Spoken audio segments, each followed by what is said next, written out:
what is it, what is the message that Bhagavad Gita, the essence of Bhagavad Gita we are going to discuss, what is it trying to tell you again and again? You see, the basic lamentation of Arjun was, I don't want to kill my people, I don't want the throne, I don't want to fulfill any ambition killing my own kith and kin.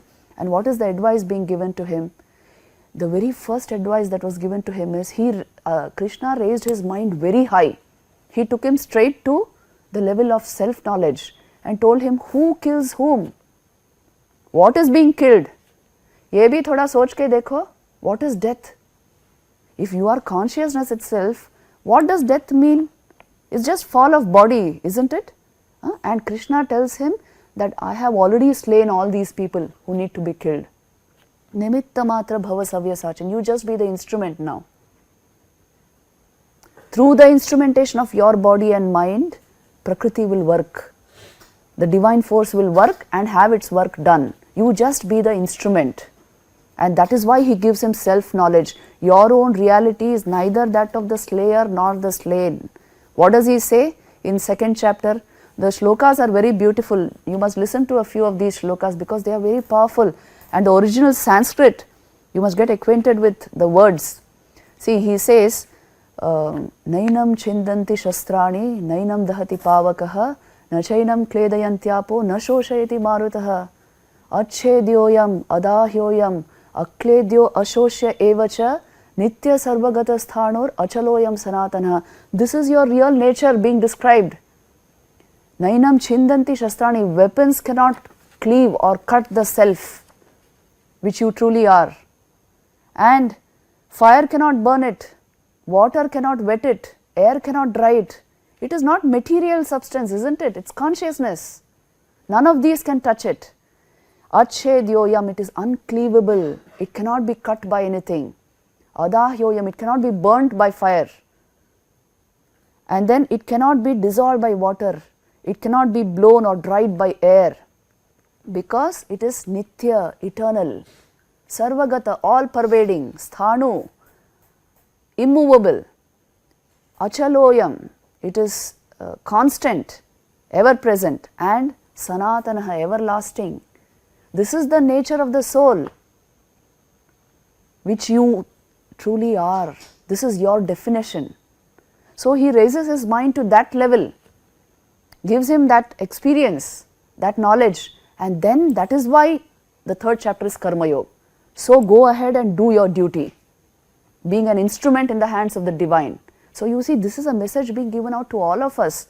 Kabhi kabhi aisa hota hai, we are confused about our duty. What should I do in this particular situation? You must do what is right for you to do in that particular situation. Doesn't matter towards what and what kind of action that is.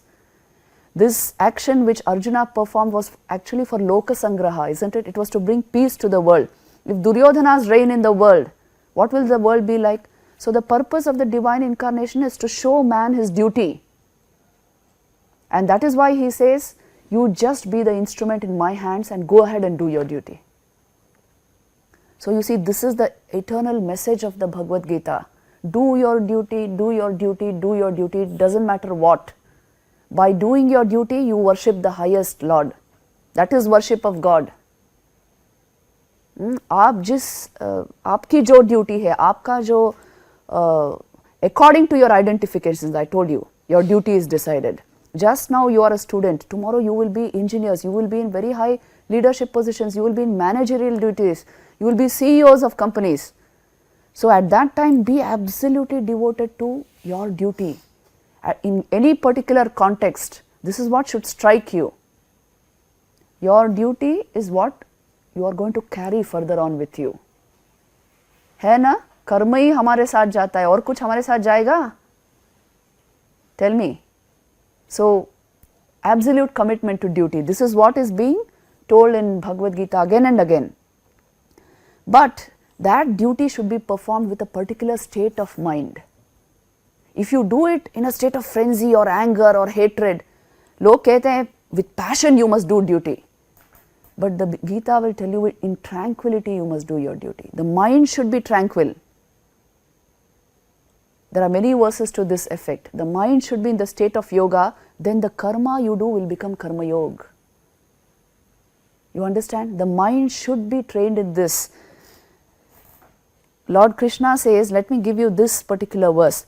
Prasade sarva dukkhanam hani rasyopajayate prasanna chetaso hyashu buddhi paryavatishtate, which means on attaining tranquility, you not just put an end to your sorrow, but the intellect of a tranquil man becomes very steady. So you see, your decision making faculty will become very correct, it will correct itself, it will become very steady if your mind is in a tranquil state. Just impulsively jumping into action, that is not what is recommended. You get the point? That is why tranquility, equanimity of mind, collectedness basically, that is the very purpose of every yoga. In any yoga, this today, you know, you are trained and taught to be in an excitability mode, है ना? आप सोच के देखो, that exhausts a lot of your energy. If you want to tap your entire potential, the mind should be calm and you must train it towards that. So this training, about this also the Bhagavad Gita is going to tell you, and in so many ways. What happens if this training doesn't take place, that is also told to you. You see this particular verse, Nasti buddhir ayuktasya nacha yuktasya bhavana nacha bhavayata shantir ashantasya kuta sukham, which means, have you heard this verse? This is also another very important verse. It is telling you, Nasti buddhir ayuktasya, a yukta, a man who is in contact with the reality about himself, he is called a yukta. Again and again the yukta is described in the Bhagavad Gita, which means be in touch with your reality. Keep your mind in your heart and know that you are the self functioning through this body-mind complex. If you are in touch with this reality about yourself, what will happen? Your intellect will blossom. And nasti buddhir ayuktasya. For an ayukta, his intellect does not develop. See, very important idea they are giving you. If you are in a particular state of yoga, your higher intellect will just blossom. Nacha yuktasya bhavana.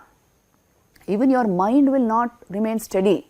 Your bhavana will not remain steady if you are not a yukta. Today, when I see young people suffering from depression, inability to control mind, going into drugs, I really feel, where are you losing? If the mind cannot remain at peace, you will not have happiness. Try what you may. I told you last time about synthetic joys and original, real joys based on your source. So think about it and see.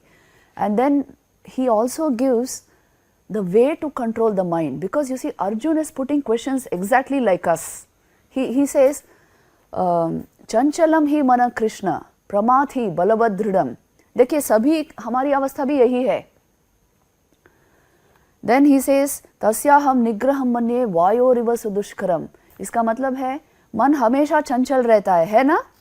चंचलम ही मन कृष्ण प्रमाथ ही, very wilful it is, and बलवद दृढ़म, it is very strong, बहुत दृढ़ है. And tasyaham nigraham, controlling the mind, appears to me vayoriva sudushkaram, which means as difficult as it is to control the wind. And then Krishna advises him, it is true, asamshayam mahabaho manor durnigraham chalam abhyasena tu kaunteya vairagena cha grihete. It is no doubt true, it is very difficult to control the mind, but it can be done through abhyas and through vairagya. Abhyas ka matlab hai, you practice again and again. The mind running away, you bring it back. Mind wandering away, you bring it back. You remember, the brain is neuroplastic, isn't it? Neuroplasticity, I told you, which means you are not hardwired for restlessness and suffering. As you go on putting the right habits, the brain will change its structure. It will change for the better. You change your neural pathways through your habits. So you are at the helm of change. If you will rightly create the right habits in your life, you can change anything. So he says abhyas, first thing. Second, he says vairagya ka matlab hai, see, when we are moving towards a particular goal, if there are unnecessary distractions which you actually don't want to experience but they impinge into your life, you must show a little anger towards them. you must show a little displeasure towards them. This is called vairagya. I told you about incentive salience. You can keep liking something which you don't want. It actually takes away your energy, these kind of unnecessary struggles in your life. So, if you show a certain amount of displeasure towards that object, a certain amount of anger, that is justified. And if you move in that way, you will move straight towards your goal. So, he is saying, Abhyasena tu kaunteya vairagyena cha grihete. By these two methods, you can bring the mind under control. Then, Arjun puts another very important question, which is our problem also, everyone's problem. He says, Atha kena prayuktoyam papam charati purushaha anichchanapi vashnaya baladiva niyojitaha, which means, impelled by what does a man commit sin? He doesn't want to do it, but as if forcefully he is being put into that. अब देखिए जो drug addicts होते हैं, alcohol addicts, all these people, if you ask them why you have gone into it, they will say, I didn't want to go. Something sort of my own mind forced me into it. So ये क्यों होता है? बलादिव नियोजितः, as if something is forcing you into this. You see, then the reply which Krishna gives, all bad habits are like that. You don't want to get into it. They just come and overpower you. So what is the solution to this? Again in the Bhagavad Gita, Krishna is telling Arjun, your basic modes of thinking are not right. That's why your habits have become wrong. So you are doing this. You see, he says, Kama esha krodha esha rajo guna samudbhavaha mahashano mahapapma vidhena miha vairinam. Your culture told you this always. Shadripu hote hai manusya ke जीवन में. Kam, krodh, mad, lobh, moha, matsarya. This will pull you down unless you resist and remain strong. Why does the mind behave like this? You don't want to do a particular thing, it's forcing you to do it. Because you have given in to these lower impulses. So raise yourself by yourself. Uddhared atmana atmanam, na atmanam avasadayet. Don't give in to these lower impulses. You will see your mind, your whole life will blossom towards the highest. Enormous energy will come into your being and your will function magically. It will just get you what you want to achieve. So understand, all the enemies are right within us. Later on he is going to tell him, Trividham narakas yedam dwaram nashanam atmanaha kama krodha tatha lobha tasmad etatrayam tejet. Know these ripus, kam, krodh, lobh, to be your enemies here, and they will take you into hell. You will really have a hell of an experience if you don't check your lower impulses. So become aware. यही teaching दिया जा रहा है यहाँ पर. You must so train the human faculties that you achieve the highest in life, isn't it? That you are able to achieve your higher goals in life, so that all these things, negativities in your life, they don't derail you on the way. So that is why this message is being given to you. And then once you have got into this kind of a general purification, the art of concentration is being taught. In the 6th chapter, you have such wonderful verses on concentration. Lord Krishna advises Arjuna, how should you concentrate? You see these two verses, they are useful to you. Shanai shanairu paramed buddhya dhriti grihitaya atma samstham mana kritva nakinchidapi chintayet. You see, if the mind is wandering away constantly, this happens in studies, isn't it? What should I do? Slowly, gradually, step by step, you must bring back the wandering mind. Set your intelligence in patience and steady your mind in the self. Constantly bring back the mind. You see, I told you, every time it goes, if you keep bringing it back, at one point it will not go so often. It will not go at all. It's a matter of habit. So bring back Atma Samstham Mana Kritva is an important clue. This is actually yoga. If you keep the mind in the heart, which is a yogic technique, the mind will not wander that much. Commit your life energies to the heart center. That is why ये योग में अक्सर कहते हैं, क्योंकि otherwise your energies will remain dissipated. If you learn to concentrate on the heart center, your energies remain collected and a different dimension of intelligence opens within you.